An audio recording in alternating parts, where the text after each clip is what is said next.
जानिए ब्रह्म मुहूर्त का पूरा सच। सनातन धर्म में साधु संत अक्सर लोगों को प्रातःकाल ब्रह्म मुहूर्त में उठने के लिए कहते हैं, लेकिन बहुत कम लोग ही ऐसे हैं जिन्हें यह पता है कि ब्रह्म मुहूर्त क्या होता है और दिन के किस प्रहर को ब्रह्म मुहूर्त कहा जाता है और इसका क्या महत्व है।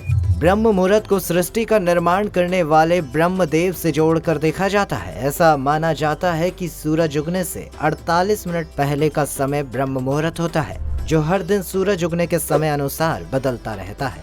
पुराणों के अनुसार ब्रह्मदेव ने प्रातःकाल के इसी समय में ब्रह्मांड की संरचना की थी, इसलिए इसे ब्रह्मदेव का समय भी कहा जाता है। पुराणों के अनुसार ये समय पूरे दिन में सबसे सुबह होता है, जिसमें मनुष्यों द्वारा किया गया हर काम सफल होता है। इसलिए सनातन धर्म ग्रंथों में इसे सबसे शुभ माना गया है और मनुष्यों को ब्रह्म मुहूर्त में उठने के लिए कहा जाता है।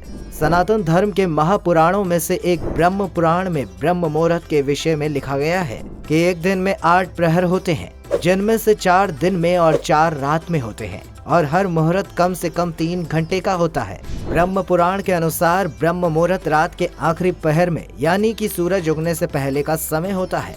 ब्रह्म मुहूर्त को धार्मिक क्रियाओं के लिए सबसे महत्वपूर्ण समय माना जाता है और ब्रह्म मुहूर्त के विषय में ये मान्यता है कि जो कोई भी व्यक्ति ब्रह्म मुहूर्त में उठकर स्नान करके ईश्वर की भक्ति करता है तो इसे जीवन में सफलता अवश्य मिलती है, क्योंकि माना जाता है कि सृष्टि के रचयिता ब्रह्मदेव स्वयं इस मुहूर्त में भक्तों की प्रार्थना सुनते हैं। साथ ही इस मुहूर्त में सभी देवी देवता भी अपने भक्तों की प्रार्थना को अनदेखा नहीं करते हैं। इसके अलावा ब्रह्म मुहूर्त को योगा करने, ध्यान लगाने और पढ़ने वाले विद्यार्थियों के लिए सबसे उचित समय माना जाता है, क्योंकि माना जाता है कि इस समय उठने वाले व्यक्ति का मस्तिष्क देर तक सोने वाले व्यक्ति के मस्तिष्क के मुकाबले ज्यादा सक्रिय होता है। साथ ही कहा जाता है कि जो व्यक्ति इस मुहूर्त में नहीं उठते और देर तक सोते रहते हैं, उनका विनाश अपने आप निश्चित हो जाता है। इसके अलावा ये भी माना जाता है कि जो व्यक्ति सूर्य उदय के बाद तक सोते रहते हैं, उन्हें सूर्य देव श्राप देते हैं, जिससे उसका विनाश हो जाता है। वहीं जो व्यक्ति सूर्य उदय से पहले यानी ब्रह्म मुहूर्त में उठते हैं और ईश्वर की भक्ति करते हुए सूर्य देव का स्वागत करते हैं,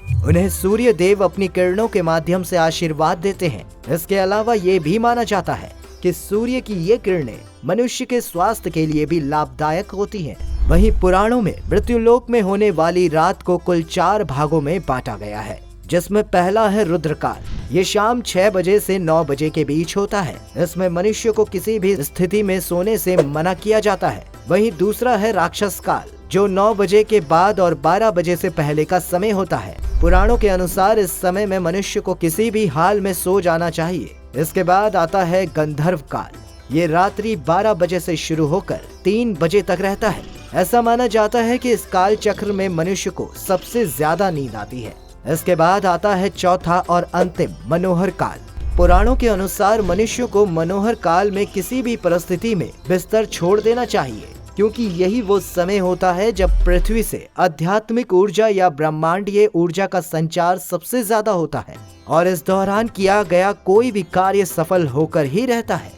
इसके अलावा ये भी माना जाता है कि ब्रह्म मुहूर्त के समय ध्वनि का संचार बहुत कम होता है, जिससे व्यक्ति को ध्यान लगाने, एकाग्रता प्राप्त करने और मन को केंद्रित करने में आसानी होती है, जिससे हम किसी भी कार्य को बहुत कम समय में सीख सकते हैं। साथ ही ब्रह्म मुहूर्त में वातावरण सबसे शुद्ध होता है। वहीं आयुर्वेद में भी ब्रह्म मुहूर्त मनुष्य के दिन का सबसे महत्वपूर्ण समय माना गया है। आयुर्वेद के अनुसार मनुष्य का शरीर 5 तत्वों अग्नि, जल, वायु, आकाश और मिट्टी से मिलकर बना है और इन्हीं 5 तत्वों के मिलने से हमारे शरीर की मुख्य शक्ति यानी प्राण शक्ति का भी निर्माण होता है, जो 3 प्रकार की होती है, जिसमें आकाश और वायु से मिलकर वात बनता है, वायु और अग्नि पित्त का निर्माण करते हैं और धरती जल के मिलने से कफ बनता है। वात शक्ति के विषय में ये कहा जाता है कि ये शक्ति मस्तिष्क के लिए कार्य करने के लिए सबसे महत्वपूर्ण होती है। वात शक्ति मुख्य रूप से हमारे शरीर में संध्या के समय 2 से 6 बजे तक और प्रातः काल में भी सुबह 2 से 6 बजे तक सबसे ज्यादा प्रवाहित होती है। इसीलिए कहा जाता है कि इस समय का उपयोग व्यक्ति को उन कार्यों को करने में लगाना चाहिए जो उसके भविष्य और जीवन के लिए सबसे ज्यादा महत्वपूर्ण हो। साथ ही व्यक्ति को इस समय ऐसे कार्यों को करने से बचना चाहिए जिसका उसके जीवन पर कोई खास महत्व ना हो। आपको आज की ये वीडियो कैसी लगी, हमें कमेंट करके जरूर बताएं। साथ ही वीडियो को लाइक कीजिएगा और ज्यादा से ज्यादा शेयर जरूर करिएगा। धन्यवाद।